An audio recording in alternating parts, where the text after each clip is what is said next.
来看看这个打工人放假在家的一天有多快乐。今天休息啊，带你们去东北早市转一圈，顺便买点菜，一会儿回家快乐一下。姐，这扇骨给我要了。哎，好嘞，55块4，55。走了，姐啊。哎，好了，拜拜。姐，这花生米5块钱的。走了啊，姐啊。哎，这个是年糕吗？对。给我来点这个。好嘞，走了，姐啊。大哥，这咸鸭蛋给我来点。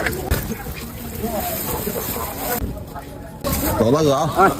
实在是太冷了，买点菜的大鼻涕都快冻出来了，赶紧回家。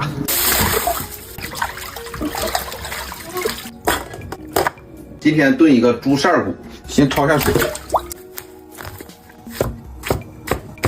起锅烧油，葱姜下里，大骨头下里，加水，生抽、老抽、蚝油、盐、胡椒粉调味，扣盖先炖1个小时。豆角子下里，先炖半个点，再来个油炸花生米，这就好了。大骨头出锅，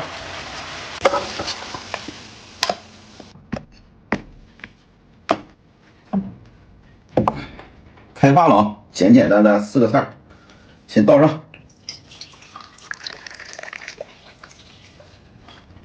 啊，又是美好的一天。先尝尝我出的猪扇骨，都已经炖脱骨了啊！尝尝怎么事？软烂了。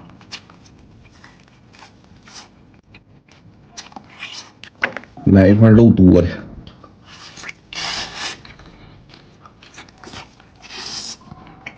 整一会儿。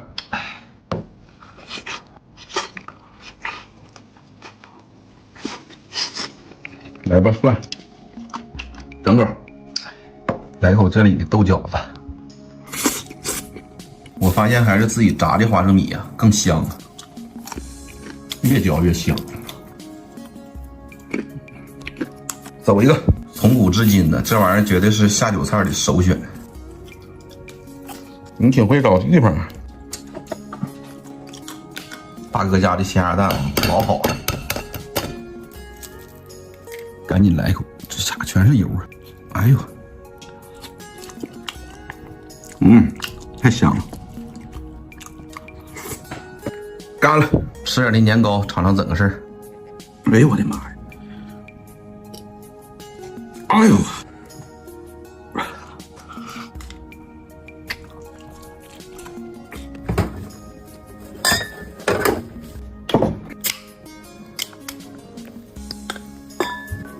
感谢兄弟们支持。